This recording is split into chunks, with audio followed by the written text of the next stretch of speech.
Hello friend, मैं आज एक सीरीज़ स्टार्ट करने जा रहा हूँ जो एक ऐसे इंसान के बारे में है जो मरकर भी जिंदा हो जाता है और उसे ऐसा करते करते 2000 साल हो गए हैं। तो बिना टाइम वेस्ट किए सीरीज़ को स्टार्ट करते हैं। एपिसोड की शुरुआत हेनरी के एक संवाद से होती है जो हमें बताता है कि उसकी कहानी अविश्वसनीय है, लेकिन चूंकि उसके पास बहुत सारा समय है इसलिए वह हमें इसके बारे में बताने जा रहा है। स्टोरी स्टार्ट होती है जब हेनरी सबवे में प्रवेश करता है। वह एक आकर्षक महिला के बगल में जाकर बैठता है और उसे नोटिस करता है। फिर वह अनुमान लगाता है कि वह एक सेलो प्लेयर है और वह अपनी परफॉर्मेंस के लिए जा रही है। इससे महिला उससे काफ़ी प्रभावित होती है और उठते ही उसे अपने परफॉर्मेंस में आने के लिए कहती है। लेकिन तभी अचानक ट्रेन का एक्सीडेंट हो जाता है जिसमें हेनरी के साथ सभी लोग मारे जाते हैं। तभी सीन शिफ्ट होता है और कहानी 200 साल पहले एक जहाज पर शुरू होती है जहां हेनरी एक डॉक्टर है और एक गुलाम की संदिग्ध बीमारी की जांच कर रहा है। तभी वो बताता है कि आदमी को केवल बुखार है, लेकिन कप्तान फिर भी अपने आदमियों को उसे बाहर फेंकने का आदेश देता है, जिस पर हेनरी उन्हें ऐसा करने से मना कर देता है और उन्हें रोकने की कोशिश करता है। इसके बाद हेनरी को भी मारकर पानी में फेंक दिया जाता है। तब से हर बार जब हेनरी की मृत्यु होती है वो अपने आप को पानी में जिंदा पाता है। उसे सब कुछ याद है और हर दर्द महसूस होता है, लेकिन वह इनमें से किसी से भी अभी तक नहीं मर सका है। अब स्टोरी प्रेजेंट में आती है जहां हेनरी नदी में जागता है और पुलिस स्टेशन से अपने क्लॉथ पहनकर बाहर निकलता है। तभी उसके पुराने दोस्त एबे को दिखाया जाता है जो हेनरी को पिक करने आया है। यहाँ हमें ये पता चलता है कि एबे हेनरी की स्थिति के बारे में जानने वाला एकमात्र व्यक्ति है। वहीं शहर की दूसरी ओर जासूस जो मार्टिनेज एक्सीडेंट वाली जगह पर पहुंचती है तो उसे बताया गया है कि कंडक्टर को दिल का दौरा पड़ा था जिस कारण दुर्घटना हुई, लेकिन यह सुनिश्चित करने के लिए उसे मेडिकल एग्जामिनर के पास जाना होगा और पहले उसे साइट पर जाकर इन्वेस्टिगेट करनी होगी।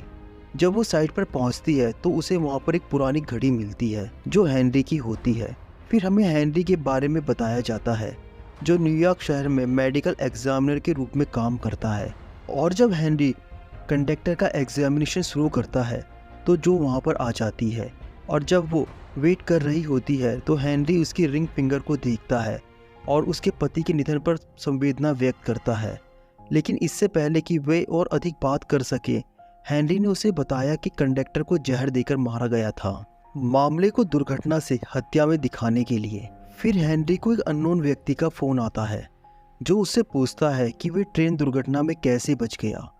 फिर वह उससे कहता है कि वह लंबे समय से उसके जैसे किसी व्यक्ति की तलाश में था।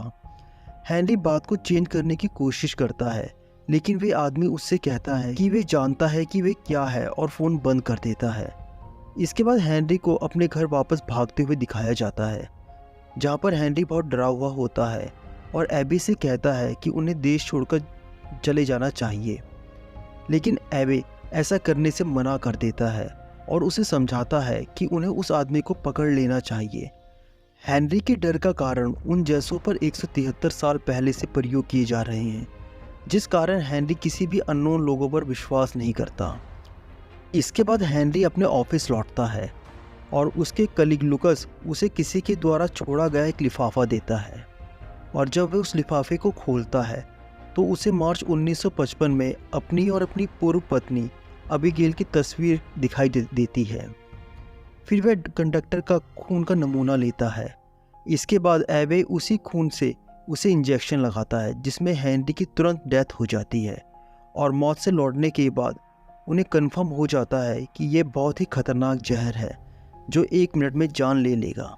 नेक्स्ट सीन में जो एक फुटेज देख रही होती है और हेनरी को ट्रेन में प्रवेश करते हुए देखती है, पुरानी घड़ी पकड़े हुए।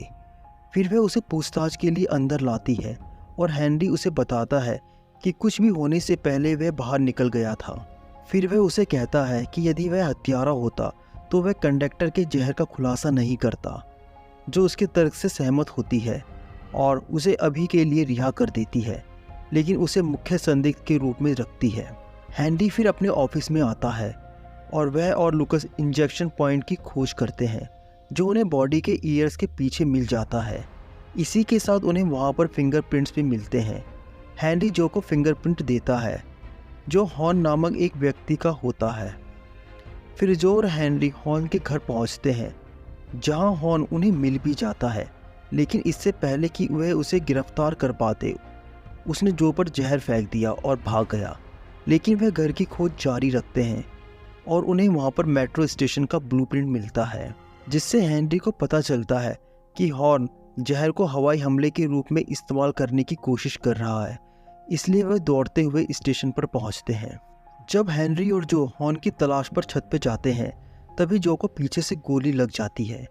फिर हैंनरी उसे ऐसा ना करने के लिए मनाने की कोशिश भी करता है और जब वह काम नहीं करता तो वह हॉर्न की गन छीनने की कोशिश करता है, जिससे हैंनरी को गोली लग जाती है। और जब हॉर्न पॉइजन को लेने के लिए पीछे जाता है तभी हैंनरी उसे धक्का दे देता है और वो दोनों इमारत से गिरकर मर जाते हैं। इसके बाद नेक्स्ट सीन में जो को हॉस्पिटल में देखते हैं जहाँ हैंनरी भी उसके साथ होता है, जहाँ वह उससे कहती है कि उसे लगा कि उसने उन दोनों को कूदते हुए देखा है, लेकिन वह उससे कहता है कि मेडिकल के कारण उसे ऐसा इल्यूजन हुआ है। फिर हैंनरी को अननोन आदमी का फ़ोन फिर से आता है जो फ़ोन बंद करने से पहले बताता है कि वह बिल्कुल उसके जैसा ही है। फिर हमें सेकेंड वर्ल्ड वॉर के फ्लैशबैक में ले जाया जाता है जहाँ हैंनरी एक सैनिक है और उसकी मुलाकात अबीगेल से होती है जिसे हाल ही में एक अनाथ बच्चा मिला है। फिर हमें वर्तमान में लाया जाता है जहाँ यह पता चलता है कि एबे ही वह बच्चा है जिसे हैंनरी ने पाला है। एपिसोड के आखिरी सीन में जो हैंनरी के घर आती है और उसे एक अन्य केस के लिए उसके साथ काम करने के लिए कहती है और उसकी घड़ी भी उसे वापस दे देती है।